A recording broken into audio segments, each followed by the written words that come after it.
What's up, guys? Mr. Fit to Flourish, and today I wanted to talk about two trades. Two trades that I took today in the stock market. I took both trades on IWM, so let's get right into it. I haven't really made a trading video in a while, but I do want to get into that and kind of show you guys what are we doing. We're still taking hella trades. I'm still banging out trades in the Discord, and with pretty much my friends and just a small group of people. But anyways, so let's get right into it. So today I wanted to trade IWM because IWM has been moving kind of up and down with really nice range on the 5-minute time frame for day trades. Again, I primarily like to day trade. I do spot really massive swings and call those out too, but I like day trades because they're so quick. So the first trade I took was here on IWM on the 5-minute time frame. You could see that I used the volume RSI. So the volume RSI coming down was showing me that there was a lot of downward pressure in the markets. And then also this blue line, the dark blue line here, is the 200 moving average on the 5-minute time frame. When we get below that, it's usually a really good sign of a lot of pessimism. So stocks typically tend to continue to fall until we reclaim that 200.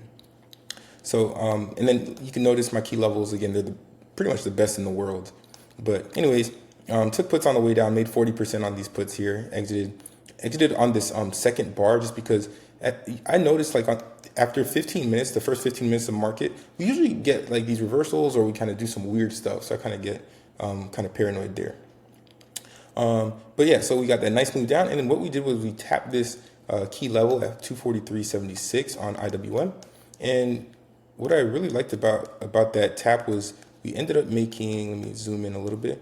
We ended up making what I call a slingshot doji, also known as a spinning top doji. But essentially we got this huge bottom side wick.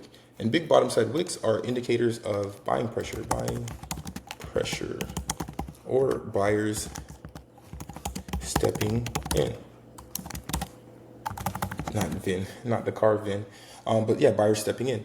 And then what you also notice is we ended up closing right here, like right on that 20 MA, right on the 20 MA, and the next bar opened right there. So that becomes a micro double bottom with a massive bottom side wick. Okay, and this becomes a bullish engulfing bar. So that's pretty nice, right?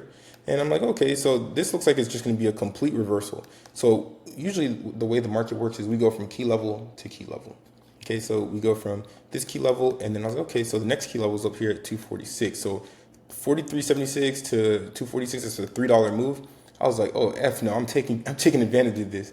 But I didn't want to get in quite yet. I was like, all right, I want to see us kind of get back above the 200 because if we're still below, then it's kind of bearish. So that would also take out the open. Usually when we take out our opening level, I usually see whether it's to the downside or the upside, we usually get a pretty significant move. That's another kind of trick that I like to look at. I look at are we above the 200? I look to see where we are in relation to the open, and then I see where we are in relation to these key levels. And then keep in mind, we move from key level to key level in the market. That's just how the market works. Anyways, so we had this really nice bullish move here at the 10 a.m. Eastern Standard reversal time. But I was like, you know what? 10 a.m. Eastern Standard, I was like, you know what? This looks really bullish.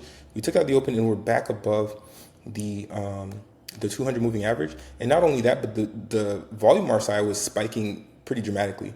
So I took 0 day to expiration contracts again, which it's really risky, but I had a good feeling that the market would be moving. It's been moving up and down, like I said, the past couple days. So I wanted to risk it for the biscuit. Anyways, so my entry was on the open of this next bar, and we sold off immediately. I was like, oh shit, I'm cooked. But then we ended up holding here. We ended up holding, like, okay, so we're holding this hold level.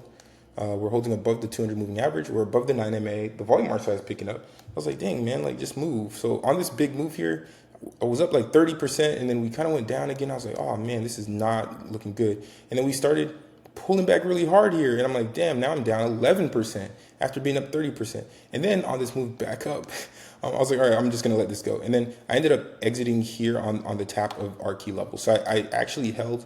Sometimes I exit early, but I actually held and ended up getting, I think, what was it, 26? It was like a 71%, something like that, 70% gain, but it was quite a bit of money.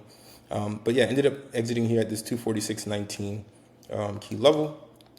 And then we ended up breaking above that. And I told the team, I said, hey guys, I'm exiting here at this key level. But I told everyone, hey, I'm getting calls here. And I'm pretty sure everyone in Discord was like, yeah, this dude's a lunatic. What the hell is going on? Like our our calls are getting cooked. But yeah, I stayed in because I was like, yeah, we're still above the 9. We're above the 200. We're holding. The volume market size picking up. It looks good. We're going to go to the next key level. I was pretty confident. And we did. And I was like, oh, damn, if we break above this, now we're going to go to the next key level. But knowing IWM's average daily range, you can kind of guesstimate that we're probably not going to move all the way to 248 because the average daily range for IWM is like $3, $4, $5 max. So this $3.50 move was pretty significant.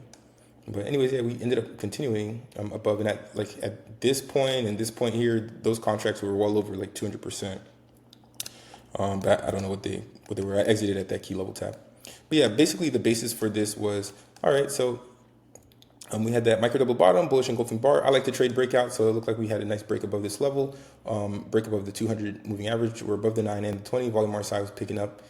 It looks good. So took that move, and yeah, that was that trade. And then, like I said, the early morning trades I like to do too because they're pretty quick. You make a lot of money pretty fast. And I like the volume market size. Tell me what people want to do at the open. So the volume market size was falling, and then we were below the 200. I was like, oh hell yeah, I'm getting puts. So yeah, took puts there. So 2 big trades, 40%. That was a smaller trade, smaller size, and then big size here, 71%. But yeah, that was the basis of those trades. I'm gonna do more review videos like this, and then also got to show the $500 account challenge. Still at $1,700. I haven't traded that $500 account in a week now. Just because the markets are kind of weird. And then I was like, I just want to make some money. So I'm using like my actual money right now. So I'm using pretty good size right now to trade. But yeah, that's it for today. If you want to see more videos like this, let me know. It's your boy, Mr. Fit to Flourish, and I'm out. Good morning, welcome to the Fit to Flourish podcast. Let's talk wellness, finance, and growth.